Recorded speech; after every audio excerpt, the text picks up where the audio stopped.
Do you ever feel like you don't really fit in anywhere? I want to talk today about um, feeling out of place and how it could be a sign that you're a change maker and like ways to begin embracing it because you were made differently. So, if you are new here, welcome, welcome, welcome. My name is Marthea Pitts. I am a career coach to change makers. And today is a Saturday. I coach, career coach my coaching clients primarily on Saturdays and Sundays because I love coaching when they are off work. They are fresh, they are rested, they are energized to really talk about their career, not fighting to try to make it to the next day of work. So today was a career coaching day. And one of the questions that my new career coaching client asked me has left me like in deep thought today. And I'm like, I should do a podcast episode on that. And I'm looking to turn on my timer because I didn't turn it on beforehand. I really want to talk about this thing, but stay within a certain time. So I want to talk about my personal story of how I always felt different. And even as a child, even when I was in I have memories of being feeling different in elementary school. And how even into my adult life, I've always felt different. I always felt like I never fit in. I always felt like I'm not popular, but also people know me, but they don't really know me, right? So it was like I was always in this odd space where I felt like it was odd because as children, we grow up, with the narrative of you either popular or you're just the people on the outskirts. And so I remember vividly in high school realizing that I really didn't fit into any specific group. Right? I was somewhere in the odd middle, and that I spent a large amount of time as a child, as a preteen, as a teenager, trying to fit in, trying to find my place. And even once I became an adult, I still never really felt fit in. And this even went on until like my early 30s. And so I wanted to talk about like when I realized that I wasn't made to fit in. I was made to be set apart from other people. And it's ultimately because there is a different focus, a different thing that I need to be focused on. And if I was in the midst of the super popular crew, that's what I like to call them, which I love. You got to have a super popular friend in your crew, that I wouldn't have enough time to be focused on the things that I needed to be focused on, right? So, a personal story is that I have early memories of like elementary school of being on the playground with one of my good friends at the time and like crying, being in tears because someone had said something to me that wasn't necessarily mean, but I wasn't used to that. Like, and I don't remember exactly what they said, but I remember my friend at the time saying, Martha, like, I'm boohoo and crying. We sitting on the merry-go-round. This is when they had merry-go-rounds. Are merry-go-rounds still in compliance these days? I don't know. I think they banned them because we actually used to get trapped under them. I have a whole story about that. But anyway, and I remember being on the merry-go-round and like boo-hoo crying. I think I had to be like in the fourth grade or fifth grade. And I remember her saying, I probably was even maybe like in the third. I know I had to be third, fourth, fifth grade, somewhere up in there. She was like, Marthea, it's just because you're soft-hearted. Like, because whatever the person said to me, and now that I'm thinking about it, it was something maybe like somebody we were taking turns going down the slide, and maybe somebody like forced their way in, and I didn't have no understanding about that. Like, because if we are in a line, we're in a line. Why are you jumping the line? Right. I think it was something along those lines. And so my friend was consoling, like supporting me. And she was like, Marthea, it's okay. It's just that you're soft-hearted. It's like, soft-hearted, what does that mean? Right. And we're both little girls, little girls. And she was like, it's just because you are different, right? And so even in Like, and even in elementary, the whole time in elementary school, I didn't fit in. I was known by people, but I didn't fit in. I wouldn't say that I was in like on the outskirts. People knew me, but I didn't like I wasn't attached to any certain type of group.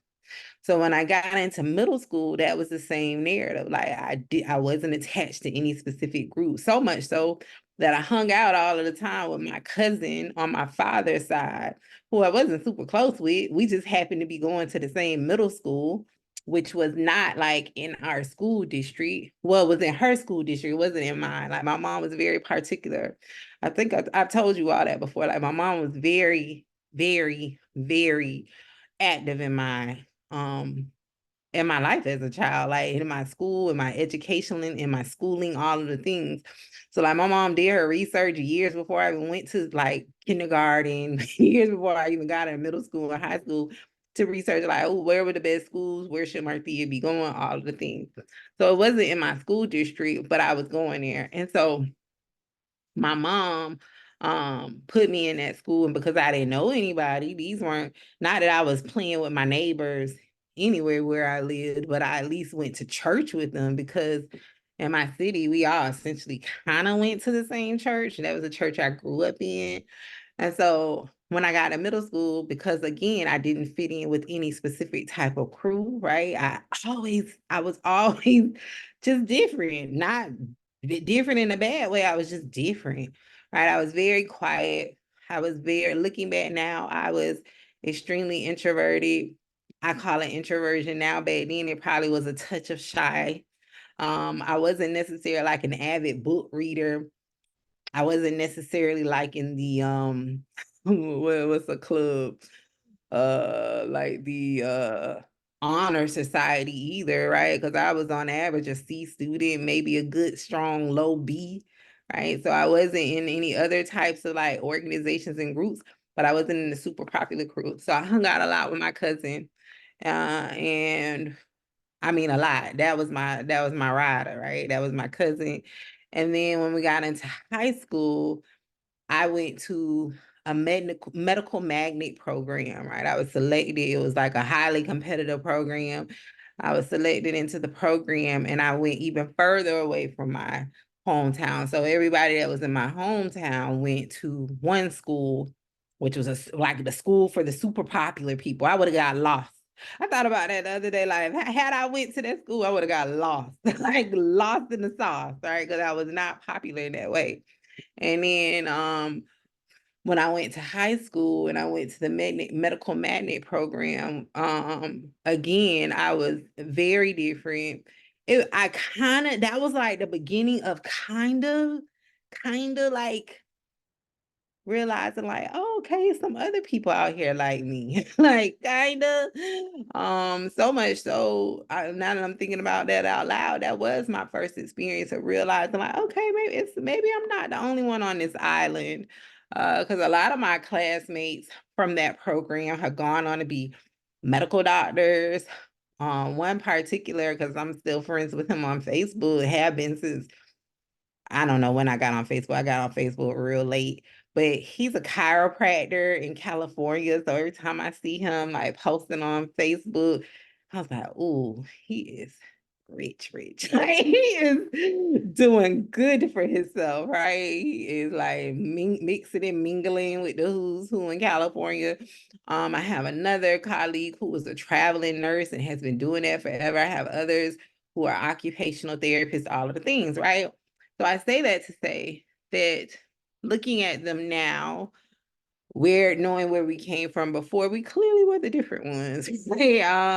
And looking at who were in high school, we weren't super popular. But anyway, I just shared that, like, give you an overview. Even in my personal life outside of school, I always was different. Even with the children that I grew up with in my church, I knew them, they knew me. I wouldn't say I was best friends with anyone, right? We just knew each other because we were at church together all the time. We went to Sunday school, church. We were in usher board practice. We were in choir rehearsal. We were all of the different things, right? So you just know of them growing up. But I never had like conversations with these people. Even in high school, I never had conversations with people because I just felt always felt very differently. And so how that showed up for me is as an adult, I still experience the same thing. Even now, I feel very different. Like usually when people, and so this will get into the three signs, but I first want to like give you an overview. Like even as an adult, I always found myself not being with the hangout crew. You know, the people that go to the club every weekend, maybe multiple times a week. That never was me. But again, I wasn't the crew that was hanging out at the library either, right?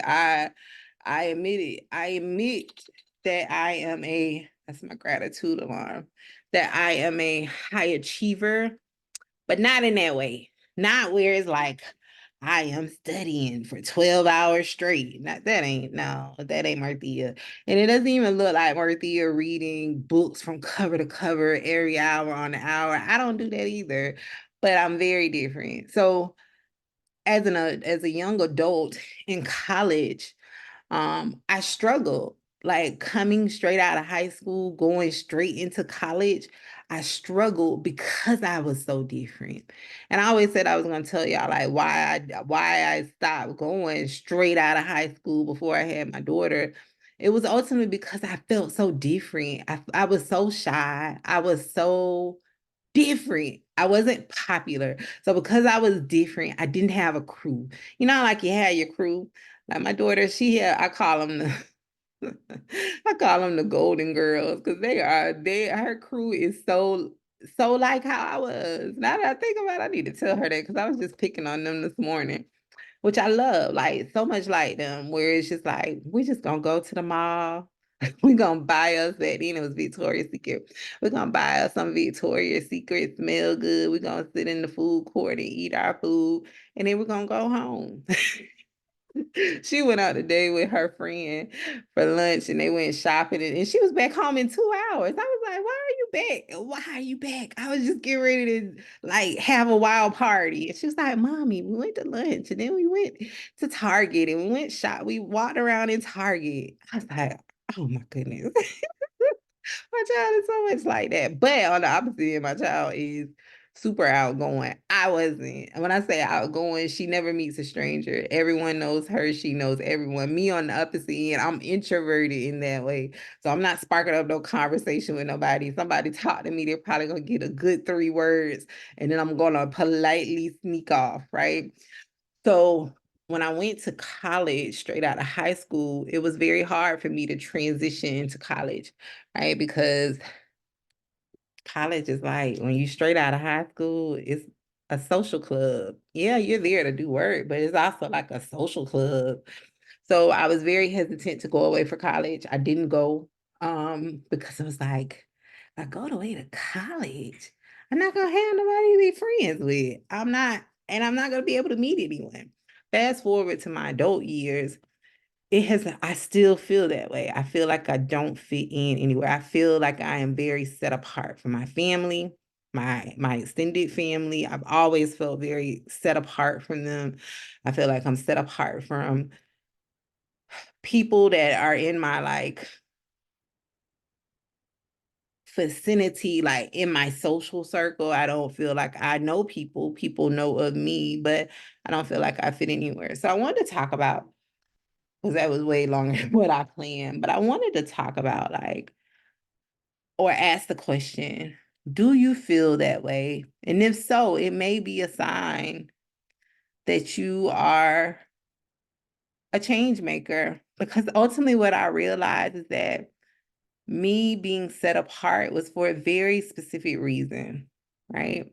Because of these three signs, right? So the first one is I realized after years that I think very differently. I think very differently than the people around me. And not in a bad way and not in like a superior way. I just think differently. I process, oh, that's another thing. I process information differently. Right. For years I used to feel like wasn't quick, fast to learn. But as an adult, I realize now that I just learn differently. I process information differently, right? I need to see things, written out. I need to hear a real world scenario for me to really understand what you're telling me. I can't just necessarily hear it in a lecture and you're giving it to me in very academic terms. I don't process information in that way. So that's still all in the realm of I think differently. I think differently.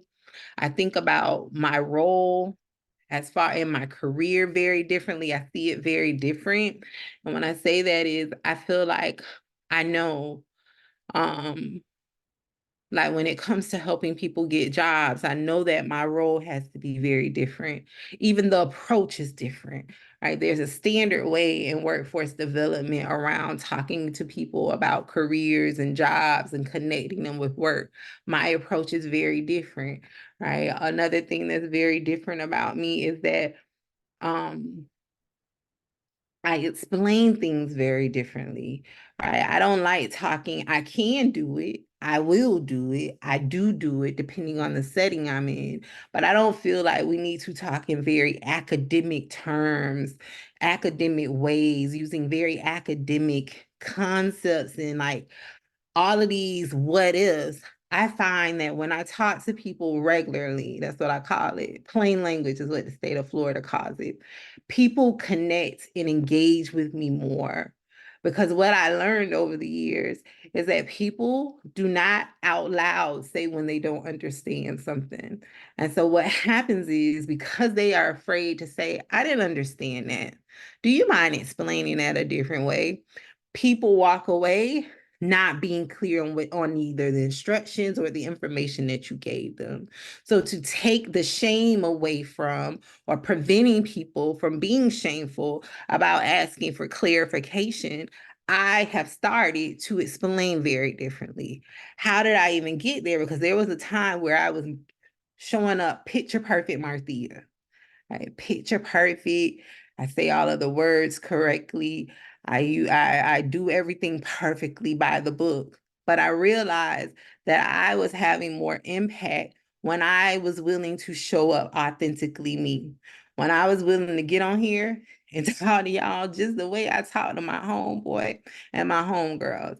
Right? You all engage with that more. You all understand what I'm saying. I'm not like mixing it in and all of these things. You don't have to think too hard to get to what I'm really telling you, which then helps you take quicker action.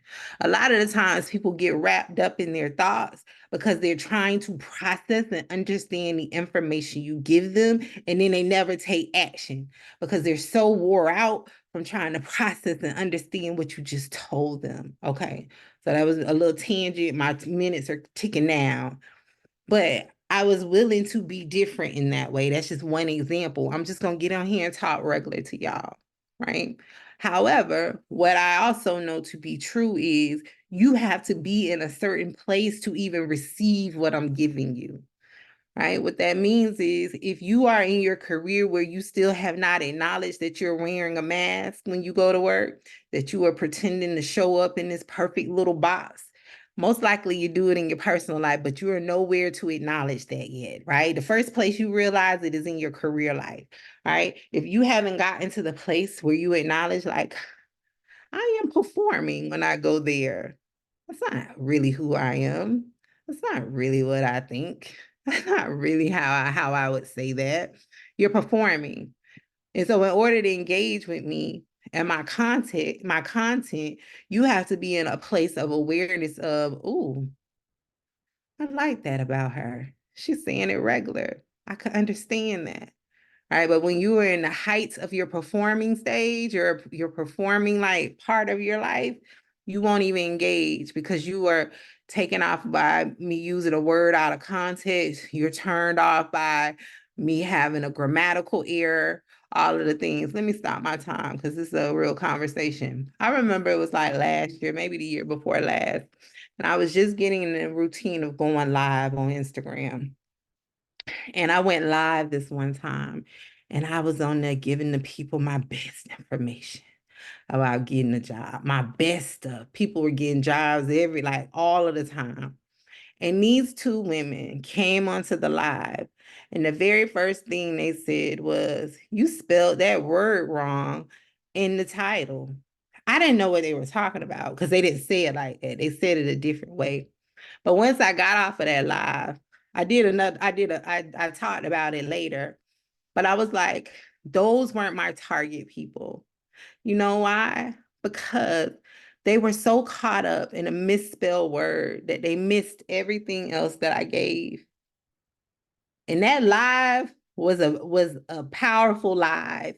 Somebody came back from that live and said they got a job from doing something I shared with them in that live. I had multiple people sign up for my coaching program for that live. But those two women who were not my target people, because they most likely have always fit in, right? They missed everything that I was given because they were so caught up on the misspelled word that had nothing to do with the words that was coming out of my mouth. So that's an example of being different. It's for a reason, right? It's so you can then identify with others who are different, and that way you don't feel alone. Because if you looked like everyone else and you were experiencing the things that you were feeling internally, you would feel alone. And that was another thing that I wanted to talk about, was that when you are different, you spend a lot of your time trying to fit in with the others, right? So for my introverts, yeah, you're an introvert, but nobody knows you're an introvert because you show up like an extrovert at everything you do. And then you have to go home and rest for a week because you have, what do they call it? Social fatigue or something like that. Because you have been out and about, moving and grooving, talking with the people, kissing babies, shaking hands, walking dogs, and all of the things, and you did not stop to like fill yourself back up, recharge your battery, because you were trying to show up for everybody else and show up the way they need to see you. But when you are different, and when you are in the part of your life where you're realizing it's okay to be different, it's okay for me to show up how I want to show up.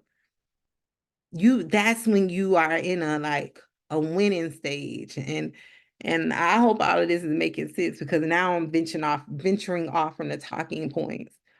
But the first sign is that you never quite fit in as a child. I didn't name that, but that's a sign. You never quite fit in. It's not that you were the black sheep. Some people may have been, right? But it's not necessarily that you were the black sheep, but you just never quite fit in. You just always felt a little bit different from your family or from your friends or from the majority. The other sign is that you think differently. Your ideas may be different. Also, a sign for me in my early 20s was that my ideas was 10 to 20 years, at least 10 years, I say. 10 years ahead of where everyone else was. Like, the stuff I was thinking about, people didn't start doing it until 10 years later. When I was doing it, no one was doing it. 10 years later, people finally caught the wave. Another thing that I realized too is that for people in my age group, I was way more like mature than them. But I always thought it was just like, that's just how it is. But I realize now it's because I am different than them. And it doesn't make me better. It just makes me different. And it's okay if I am. And it doesn't mean that I need to minimize anything that I'm doing to be more like them. That's why I'm sharing it. Because I spent a lot of time trying to be like everybody else when I wasn't supposed to be like them. Right? But when Marthea made the intentional step up, I'm just going to be me. I'm going to show up the way that I show up. I'm going to do what I need to do. I'm going to be okay with it. That's when things started to open up for me innately, because I didn't feel so drained. I didn't feel so exhausted. Like I'm flipping between 4 different worlds. I'm a Black person. I'm a Black woman. Then on top of that, I'm different from all of the other people. I know it's too much. It's too much, right? And so it's like, I'm not flipping between all these worlds no more. I'm just going to show up me. And when I did that, one of my good friends, she tells me this all the time. She was like, Marthea, I love when you, when I made the switch for you all publicly to see that, she called me immediately and she had no idea like I was intentionally making the switch. She was like, Marthea, I saw that video you did. She's like, I love that you're showing other people that side of you, right? Because for years I hid it away. I only showed the people super close to me, right? When in reality, that was why the people super close to me loved me, because I was different, because I thought differently, because I taught differently, because when I was talking about stuff that was 10 years ahead of where they was thinking, they were energized because I was giving them the vision and they were buying into the vision. Right? They're excited because I'm excited. Ooh, she's excited about it. I'm gonna be excited. So much so that it translated into people going to get their degrees, getting better jobs after years of working in dead end jobs, after years of like saying they wanted to go back to school and not doing it. My energy, my enthusiasm, my vision of you go get you a new job. That means you can make more money. That means you can start finally doing what you say you be wanting to do. You ain't got to keep working that job that you hate, right? So I say all that to say that you think differently and you need to be okay with that because your thinking differently is the key that someone needs to set them free. And then also, the third one that I didn't get to is you seek out information, be it in your personal life, most likely is in both your personal life and your professional life. In your personal life, it looks like you ask a lot of questions. You may be 35 right now. You may be 32 right now, but you seek out people who are 35 plus and you ask them questions about like home ownership or buying multiple properties rather. You taught them a lot about investment. And you're like, well, why are you talking about that? You're only 25, 33. It's because you seek out information, right? All things that I used to do, I still do. I love to sit at the feet of people who are older than me and just listen to their stories. I always tell you I like to watch YouTube. I never explain what am I watching. It's always people who are older than me. So I can hear, how did you navigate your 40s? Why, when I was in my late 20s, I was watching people who were in their 30s. What do y'all do? Okay, what time? Okay, when you buy a home, what are you looking for? When you're purchasing a car, what are you doing? What worked for you? What didn't work for you? All right, now I'm looking at people who are in their late 40s. Okay, what y'all doing now? What should I expect? That's why I say like my early 40s would kind of like knock me off of my feet because my go-to person, she kind of walked away from YouTube land because it got a wild place for her. But now she's back, and I'm like, come on, girl, give us some stories or something. What you doing over there? What's happening? Yeah, yeah. Are you still adding on to your home? Are you still living like? Are you still living the life? Like she doesn't work. She just is at home. I love it because it tells me how to navigate. What should I be doing? What should I be looking out for? And it also helps you understand like the situations that you're going through are not like super unique. There's a lot of us that never really fit in. And there's a reason. So those are the three signs. I'm gonna end there because I went way over my time. But if you ever felt like you didn't fit in, it's a reason. It's most likely because you're a change maker. And remember that being a change maker doesn't just always look like in your professional life, it can mean in your personal life. Maybe you are meant to be the one who moves off to another country so then you can come home or share stories with the children in your hometown about what you did over in another country. So they then can hold on to that memory and create the goal for themselves. When I graduate college, I'm moving to another country too. Maybe it's this, maybe you're the change maker in your family where, yeah, they own homes, but no one owns multiple homes. Maybe you're the change maker to do that. Maybe in your professional life, you're the change maker where you want to do different, you want to really highlight different approaches to the work. Yeah. So if you ever feel like you don't fit in anywhere, it's most likely a reason. And if you sat through this podcast episode this long, it's something in you. My one word of caution, my one tip is stop trying to fit in, because you ain't meant to fit in. And the minute you accept that, the minute you stop fighting against what is destined for you, things will open up. All right, I'm gonna go. My daughter just busted into my office. She's making us gumbo, I think, tonight. All right, happy macro career planning. Bye.